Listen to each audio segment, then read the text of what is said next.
Viva Culture, l'actualité des arts vue par l'association Maison de la Culture du Havre. Présentée par Isabelle.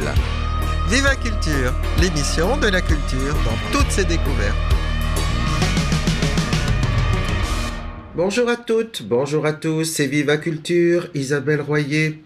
Je consacre cette émission à l'exposition Esclavage, mémoire normande et le sous-titre au Havre, Fortunes et servitudes.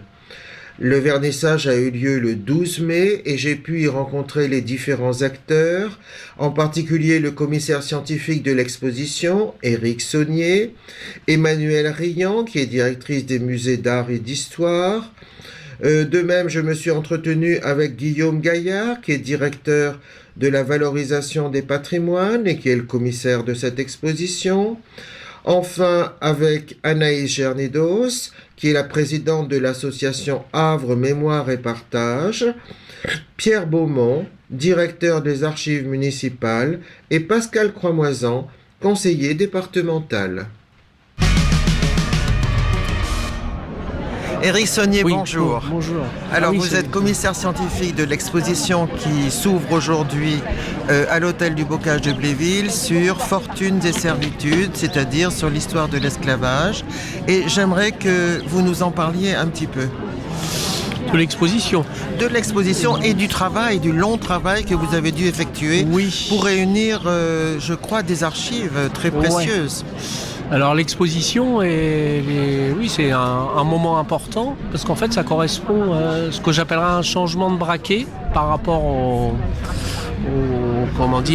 travail de mémoire et d'exploitation historique et muséographique, parce qu'il y a déjà eu des choses qui ont été faites autour de la traite et de l'esclavage, y compris au Havre. Hein. C'est souvent de bon ton de dire que rien n'a été fait, mais enfin, il suffit de regarder pour voir que c'est pas le cas. Mais là, il y a vraiment un changement de braquet dans la mesure où c'est sur 3 sites. Mais oui. Et c'est peut-être la première fois qu'on va vraiment pouvoir comprendre le fonctionnement de la traite, qui n'est pas havraise, mais qui est normande, même si le Havre était le premier port négrier. Donc les 2 autres sites, c'est Honfleur, qui a quand même été le 7e port négrier français. Bien sûr. On l'oublie souvent. C'est même un rang assez invraisemblable par rapport à la taille d'une ville qui faisait moins de 10 000 habitants à l'époque, mais enfin qui avait une grande tradition d'ouverture sur l'Atlantique. Et puis Rouen, Rouen c'est l'argent de la traite, c'est le financement. Oui. Souvent un petit peu oublié aussi, parce qu'évidemment les noms des financeurs n'apparaissent pas autant que le nom des armateurs. Mais on ne comprend pas cette traite régionale sans avoir cette vision connectée autour de ces 3 ports. On aurait presque pu en rajouter un 4e qui est Dieppe, qui a joué un rôle assez essentiel au début, au XVIIe siècle. Mais de ce point de vue-là, c'est quand même un changement de braquet. C'est un changement de braquet aussi au niveau de la production livresque, hein, puisqu'il y a ce catalogue d'expo là, qui fait déjà 250 pages et qui est important. Oui. Et dans un mois va apparaître ce qu'on appelle le livre scientifique, qui est un livre plus gros, qui fait 400 pages. Et qui répond vraiment à l'idée de faire une synthèse qu'on avait pour Bordeaux. C'est Saugera, qui n'est pas là aujourd'hui, mais qui travaille avec nous. Oui. Nantes, qui a plusieurs synthèses sur Nantes. Et puis La Rochelle, qui a aussi ses synthèses, mais il n'y en avait pas sur la Normandie, sur le Havre. Donc là, c'est vrai que ça manquait. Il y en a une bonne. Et puis c'est aussi un troisième changement dans la mesure où globalement je m'en occupais pas seul, mais enfin des fois j'étais quand même un peu seul en tant que chercheur sur le sujet au Havre, et maintenant c'est quand même très investi régionalement, puisque c'est porté par la MRSH de Caen, et dans l'ouvrage scientifique et même dans le catalogue, il y a au moins 5 ou 6 chercheurs qui sont vraiment des spécialistes normands de ce sujet. Oui, et là vous avez pu, c'est vrai, toucher aussi les collectivités territoriales de Normandie. Oui, alors les collectivités territoriales ont joué le jeu. Alors ça tient au fait qu'il y a quand même une antériorité de travail sur le sujet par les conservateurs des musées. Au Havre, bien sûr, on travaille avec Ouais, depuis 15 ans, donc ça fait longtemps. Mais Rouen aussi travaille beaucoup sur le sujet depuis 5 ans. Oui. Donc j'avais contacté déjà la directrice Mathilde Schneider. Et le Honfleur aussi avait commencé à s'intéresser au sujet, en lien notamment avec l'ouverture de cet espace nouveau patrimonial qui est l'hôtel de l'Amirauté. Oui. Donc le conservateur Benjamin Findinier était aussi... Voilà. Alors vous présentez des documents, je crois, très intéressants. Oui. Alors on présente des documents très intéressants partout. Enfin, j'allais dire, il n'y a pas un document qui est plus intéressant que les autres. Hein. Oui. C'est vraiment c'est très d'ailleurs, vous allez le voir en visitant, il y a beaucoup d'écrits. Oui. C'est pas une exposition qui fait ce choix qu'on voit souvent, enfin qui des fois est pertinent d'ailleurs, où moins j'écris, mieux c'est. C'est pas l'orientation. Oui. Il y a beaucoup d'écrits parce que justement il y a un certain nombre de cartes que je ne connaissais pas moi-même, des cartes du 16e, 17e qui sont exposées, Oui. des portraits évidemment de négriers, enfin ceux-là c'est pas nouveau, ils sont connus, mais il y a aussi des portraits de personnages qui n'étaient pas forcément associés à la traite.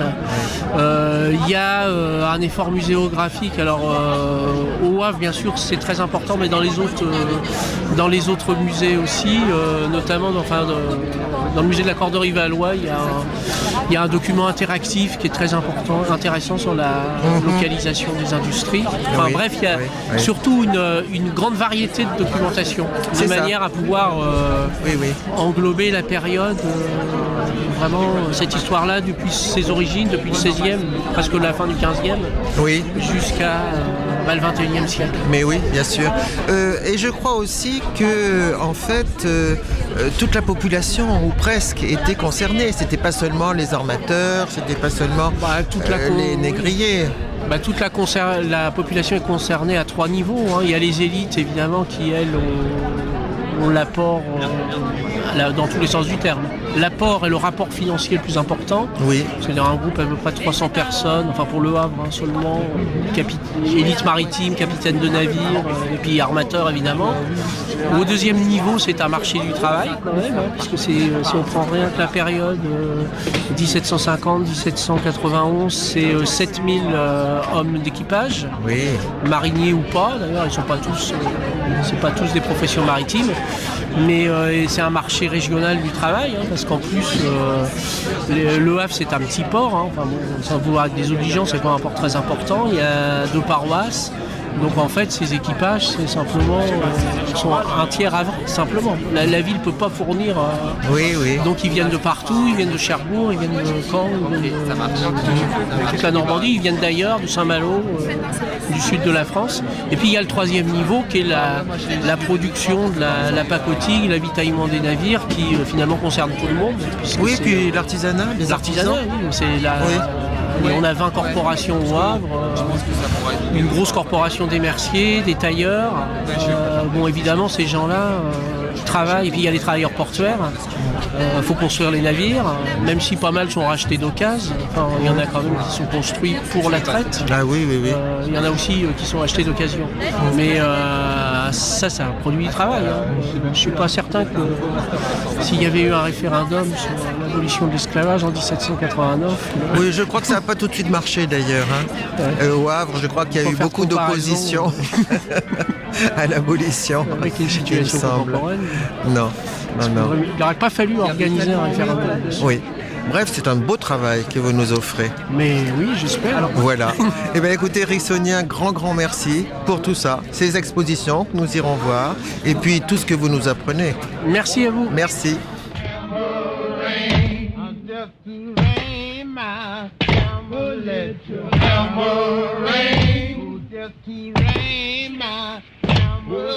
Emmanuelle Riant, bonjour. Bonjour. Alors je suis très heureuse de vous rencontrer parce que vous êtes à la tête des musées d'art et d'histoire et vous remplacez Elisabeth Leprêtre. Et là, je vous rencontre à l'occasion du vernissage de l'exposition Fortunes et servitudes sur l'esclavage, une très grande exposition que vous pilotez. Pour le volet havrais. pour le volet Havrais. Vous pouvez peut-être nous raconter un petit peu comment ça s'est... Pour recontextualiser, oui, bien sûr. Voilà, cette exposition, c'est une exposition collective qui est organisée en collaboration, en co-construction avec nos collègues des musées de Rouen et de Honfleur pour traiter d'un sujet commun autour de la mémoire, de la traite et de l'esclavage en région de Basse-Vallée de Seine. Oui. Alors, le volet Havrais a-t-il une particularité, là, par rapport à Honfleur et Rouen ? Oui, alors en fait, le volet Havrais, comme les 3 expositions, donc c'est pas une exposition itinérante, c'est une exposition commune, une exposition qui se déroule en même temps sur les 3 sites, qui présente les grandes lignes pour un public non sensibilisé ou non initié du sujet de la traite et de l'esclavage, donc une contextualisation très générale qui permettra à chacun d'acquérir des clés de lecture et des éléments de compréhension. On a ensuite décliné sur chaque site quelques spécificités. Donc pour Honfleur, c'est la partie plus maritime. Pour Rouen, les financements, les industries. Et pour Le Havre, une assistance sur les acteurs impliqués, donc l'ensemble des acteurs, ceux qui participent, ceux qui sont involontairement engagés. On pense évidemment aux personnes déportées, donc on a essayé de rendre une place à chacun des protagonistes de ce négoce et de cet engrenage. Et il y avait beaucoup de personnes impliquées dans cette traite négrière, dans ce travail. Dans l'ensemble oui, c'est vraiment un engrenage. Donc on peut dire que à l'échelle de la ville du Havre, qui compte à peu près 20 000 habitants à la fin du XVIIIe siècle, une période d'une vingtaine d'années entre 1760 et la Révolution, qui correspond au plus gros pic d'activité de traite et d'esclavage au Havre. Commerce des esclaves, plus exactement. On a environ 20 000 habitants au Havre. Sur ces 20 000 habitants, on a à peu près 60 familles négociantes. Oui. C'est une approximation, dont 5 qui sont mieux connues que d'autres parce que leurs archives ont été déposées aux archives nationales puis municipales. On les connaît mieux, on conserve des objets, on conserve la maison de l'armateur également qui a été propriété d'une de ces familles. Donc on a en fait toute une population au Havre qui vit de ce négoce colonial, pas simplement de la traite, puisque tout est lié, mais également du commerce vers les Antilles. On y acquiert des denrées de luxe, des denrées de prestige, du café, du coton, du chocolat, qui sont cultivés aux Antilles par des esclaves sur des plantations et qui reviennent en France pour y être transformés puis redistribués. Donc on a un commerce qui se met en place et qui implique vraiment tous les continents. Oui. Et je crois qu'il y a aussi des artisans du Havre, sans doute des marins, bien sûr. Oui, alors évidemment. Toute une population employée par les armateurs. Pas par les armateurs, mais pas forcément, employés autour de ce négoce, puisqu'il faut des gens pour construire des navires, il faut des gens pour les équiper, il faut des gens pour fabriquer des marchandises qu'on va embarquer, qu'on échangera en Afrique contre des captifs. Il faut des marins pour conduire les navires. Et puis quand les marchandises reviennent, il faut également au retour des personnes qui vont transformer les marchandises qui reviennent et qui vont les remettre dans le circuit de consommation. Donc il y a aussi simplement des marchands, des artisans qui sont aussi impliqués autour de ce... impliqués dans l'ensemble du négoce des denrées coloniales. Oui. Est-ce qu'il a été difficile d'organiser cette exposition ? Alors ça a été un gros travail, mais non, pas difficile, parce que ça s'est fait en toute harmonie entre l'ensemble des personnes impliquées. Donc c'est un joli projet, donc c'est peut-être une difficulté, parce que c'est un énorme projet, mais un fonctionnement finalement serein et agréable avec l'ensemble de nos collègues. Voilà, c'est une réussite normande. Voilà, exactement. Voilà. Mais écoutez, merci beaucoup Emmanuelle Riant, à bientôt. Merci à vous, à bientôt.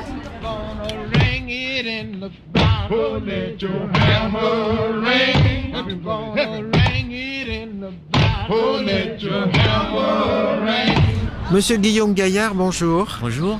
Alors, on est toujours au vernissage de l'exposition Fortunes et Servitudes à l'hôtel du Bocage de Bléville et vous êtes commissaire de cette exposition qui est, il faut le dire quand même, un point fort dans la présentation de l'histoire du Havre et de la Normandie en général. Oui, c'est ça. Je suis commissaire général de l'exposition Donc ma fonction, ça a été de travailler à la collaboration entre les différents territoires qui sont concernés par la traite atlantique en Normandie. L'intérêt de cette exposition, c'est que pour la première fois, sur le sujet de la traite en Normandie, on présente par 3 expositions situées au Havre, à Honfleur et à Rouen, un panorama, on le souhaite, le plus exhaustif possible du phénomène de la traite et de ses conséquences dans les activités industrielles, maritimes, portuaires en Normandie. Et les 3 expositions montrent que tout était lié, que le phénomène ne concernait pas uniquement le Havre, mais qu'il y avait un lien très fort avec Honfleur, notamment sur les questions des départs des expéditions, et avec Rouen en tant que centre financier, centre de production aussi proto-industriel de ce qui seront les pacotis qui sont envoyés en Afrique. Oui, c'est ça. Et vous avez eu accès à des archives, à des documents très importants, je crois. Oui, alors en fait, on a à la fois associé des collectivités, et au sein de ces collectivités, on a associé tous les établissements patrimoniaux qui conservent des documents, des œuvres, des objets qui illustrent ce phénomène. Et donc on a constitué un groupe de travail ici au Havre. Ce sont les archives municipales, la bibliothèque municipale Salacrou, qui est aussi une bibliothèque patrimoniale qui conserve des documents anciens, des ouvrages qui illustrent ce sujet. Et donc c'est tous les conservateurs de ces établissements qui ont travaillé avec les musées d'art et d'histoire pour présenter cette exposition. Et au-delà, au niveau régional, pareil, à Honfleur, les archives municipales ont été sollicitées. Et à Rouen, on a aussi évidemment travaillé avec les archives départementales qui conservent des documents sur ce sujet. Oui, un moment de partage très fort. Oui, et très riche pour nous. Alors, tout à fait, très riche pour le projet et le résultat de ce projet. Donc, cette exposition qui est présentée sur les 3 sites est un moment de partage et de travail en collaboration fort, exceptionnellement enthousiasmant.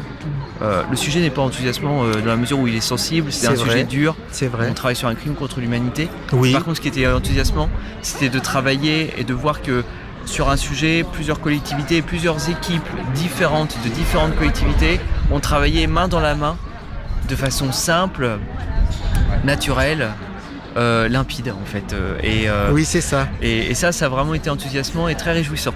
Peut-être dans un but aussi pédagogique, didactique. Indispensable. Indispensable. De pouvoir s'adresser aux élèves, notamment je pense donc aux scolaires, mais même les secondaires adultes. Et les adultes. Bien sûr. Alors oui, l'objectif c'est de toute façon de pouvoir restituer ces connaissances au grand public. C'est ça. Et donc pour la restitution, on a évidemment l'exposition et on a un site internet. Une exposition virtuelle va bientôt être mise en ligne qui permettra d'avoir les éléments les plus remarquables et des textes qui accompagnent des visuels qui montrent les documents, les objets. Un beau catalogue est apparu et est disponible depuis le 10 mai dans les musées et bientôt dans toutes les librairies normandes et en France. Un ouvrage scientifique piloté par Éric Saunier, donc le commissaire scientifique, est à paraître pour mi-juin et il fera un état des lieux de la connaissance des universitaires sur ce sujet. Et puis c'est déjà pas mal. C'est une envergure qui nous fait plaisir, voilà, et qui nous enrichit. Tout à fait. Sûr. Oui, ça nous enrichit. On est sur un sujet d'histoire, mais qui doit nous donner à réfléchir. C'est aussi un sujet de mémoire, comme le disait Jean-Baptiste Gastine. Ça doit nous faire réfléchir sur notre rapport à l'autre, les conséquences de cette histoire dans nos relations humaines. À l'échelle locale et internationale. Oui, oui, c'est un sujet extrêmement important. Oui. Merci beaucoup, M. Gaillard. Merci.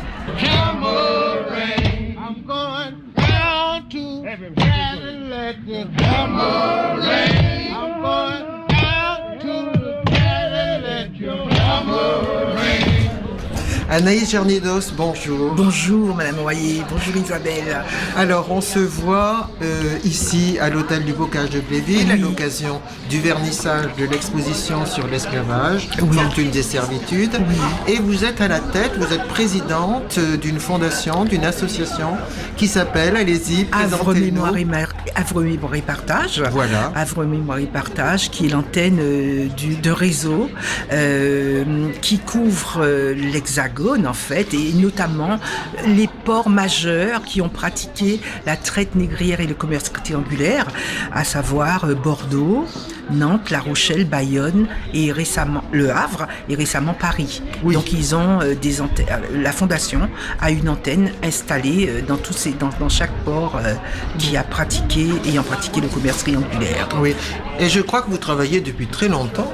Oui, alors la fondation ça fait 25 ans en fait.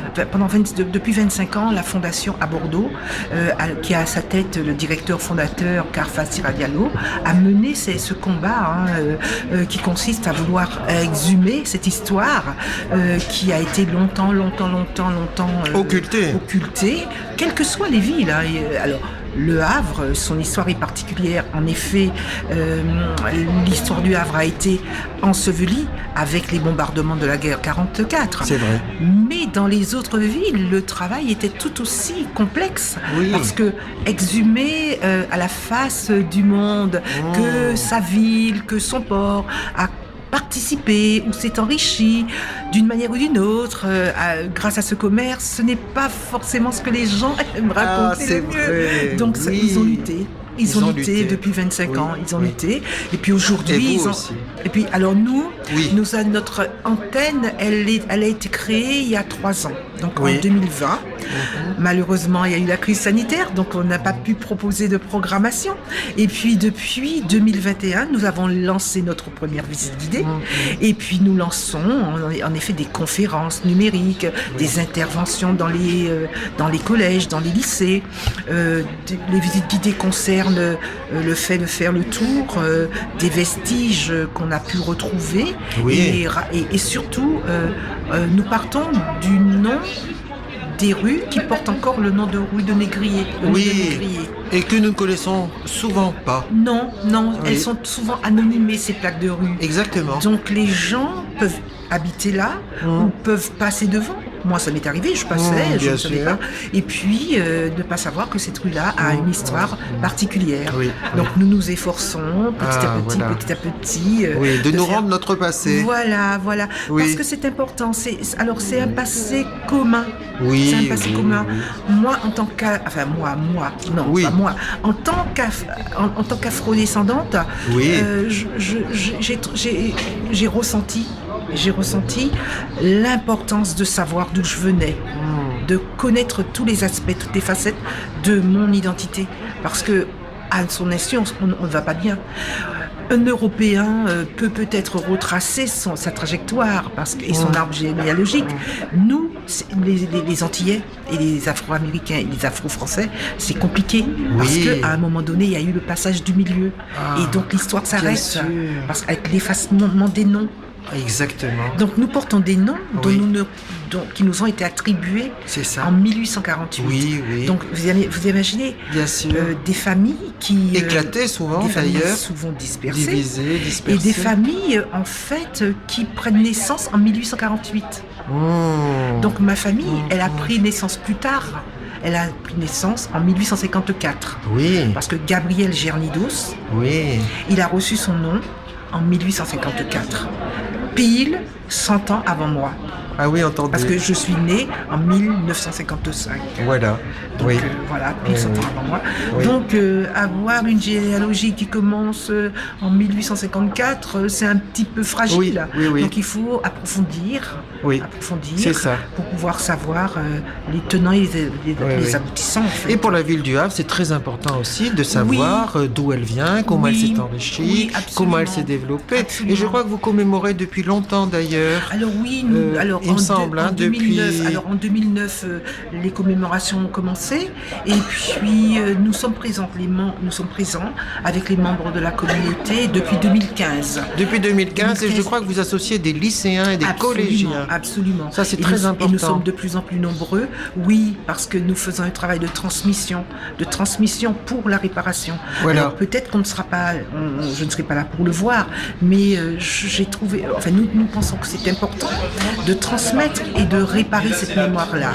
Alors nous sommes conscients que les collégiens et les lycéens, les scolaires, ils ne sont plus à l'école des années 50. Oui. Parce que la société a changé et nous sommes dans une société de mixité sociale, bien sûr, de diversité ethnique importante. Donc les gamins, ils ont des questions quelquefois par rapport au petit Mohamed, au petit Mamadou, au petit Jean-François, au Jean-Baptiste, vous comprenez. Et donc on est obligé d'expliquer une diversité et l'origine de cette diversité-là, pour leur donner des clés en fait. Tout à fait. Pour leur permettre d'aller bien déjà, et puis pour qu'on puisse faire peuple. Oui, voilà. Parce que c'est ça. Pour qu'on puisse faire peuple. Bien sûr. Eh bien, Anaïs Gernedos, un grand merci pour votre témoignage. Merci Isabelle Royer. Et puis l'an prochain, bien sûr. Et puis au hasard de cette exposition, bien sûr. Absolument. Ou de vos visites dans la ville. Avec plaisir. Voilà. Oui, merci avec beaucoup. plaisir. Je vous en prie, c'est moi.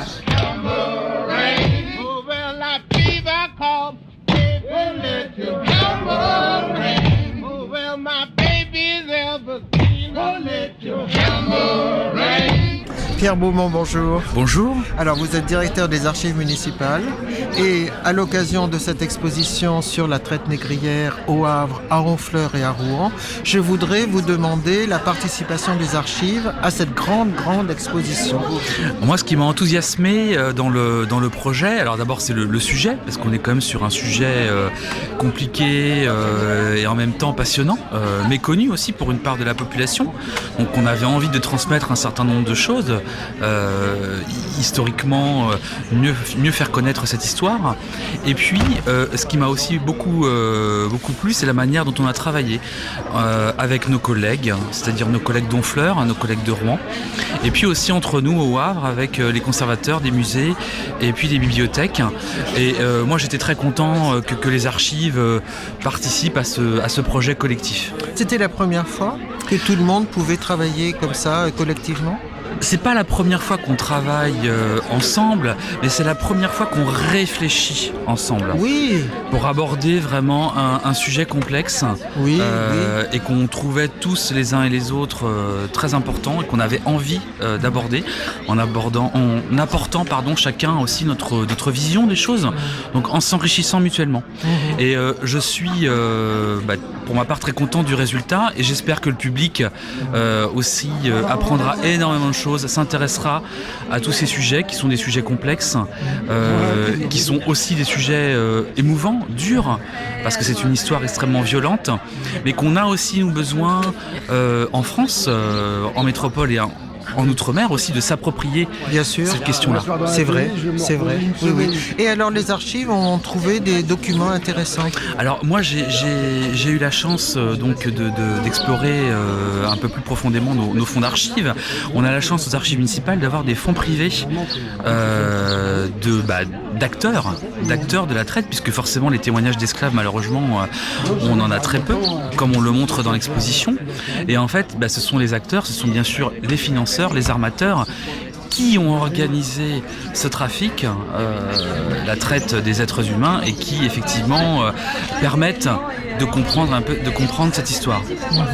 Oui. Donc des documents que l'on connaissait moins, c'est ceux sur lesquels j'ai essayé de travailler pour les mettre en valeur dans l'exposition.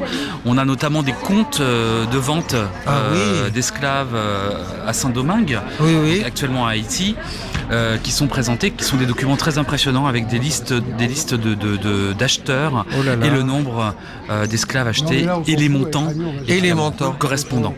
Et on a de connaissance des fortunes, parce que le titre est Fortunes et servitudes, et on a un montant des fortunes acquises.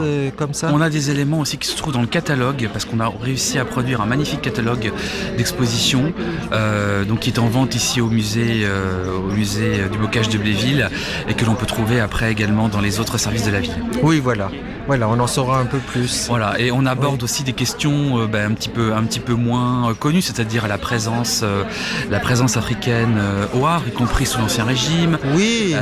Voilà, les positions des uns et des autres, les ambiguïtés aussi parfois. Voilà, tout n'est pas simple et on a essayé en tout cas d'éclairer au mieux le sujet. Oui, c'est ça. Vous allez jusqu'aux abolitions ? Oui, on va même au-delà, puisqu'en fait on aborde même un sujet douloureux également au Havre, c'est-à-dire l'existence d'une traite illégale après l'abolition de la traite en 1815, qui s'est poursuivie, et y compris après l'abolition de l'esclavage par la France en 1848. Jusque dans les années 1860, on a des exemples de navires qui sont partis du Havre. Oui. Effectivement, c'est un gros travail, mais magnifique. Ah oui, on est satisfait, c'est un investissement important, mais on connaît l'importance du sujet pour la ville et pour les Havrais, et on est très heureux de pouvoir l'offrir aujourd'hui au public. C'est ça, j'espère que les publics seront nombreux et que les habitants du Havre vont pouvoir, et ceux d'Honfleur, et ceux de Rouen, et les Normands en général, vont pouvoir profiter de tout ce savoir partagé. Tout à fait. Merci beaucoup. Pierre Beaumont, merci beaucoup.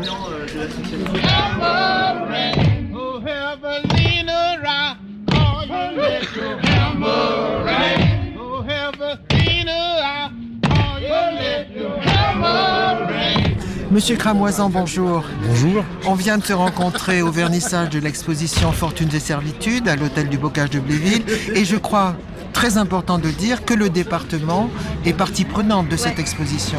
Alors le département est partie prenante, d'autant plus que malheureusement, j'ai envie de dire que sur notre département, nous avons deux villes, et pas des moindres, Rouen et Le Havre, qui ont participé de façon active à la traite de l'esclavage. Oui. Donc il est complètement et très logique que notre département participe à ce travail historique, qui est un travail extrêmement important, parce que finalement, peu de gens le savent, mais finalement la France est le seul pays au monde qui a non seulement déclaré l'esclavage crime contre l'humanité, mais aussi qui célèbre, entre guillemets, commémore cette journée.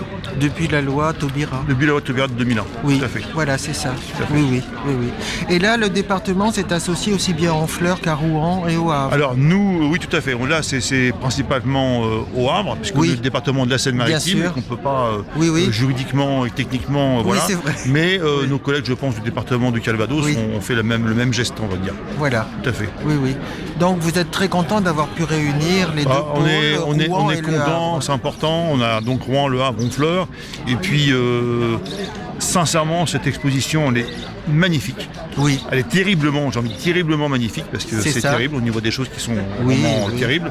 Oui. Et le lieu, comme le lieu a une âme, c'est un des rares bâtiments historiques, malheureusement, qui restent au Havre du fait des conditions qu'on connaît de l'histoire, le bombardement de 1944. Oui. Donc le lieu se prête, j'ai envie de dire, à cette exposition. Oui. Eh bien, écoutez, Monsieur Cramoisin, un grand merci pour votre témoignage et pour votre venue ici. Voilà, je vous dis à très bientôt. Au revoir, monsieur. À bientôt. N'hésitez pas, je suis joignable.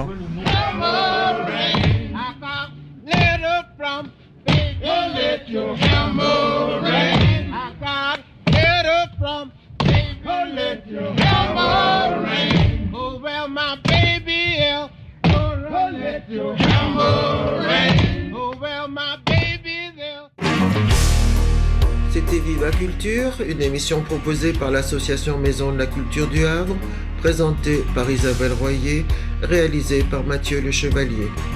À notre agenda culturel, notez donc dès à présent, bien sûr, l'exposition Esclavage Mémoire Normande, entre le 10 mai et le 10 novembre 2023.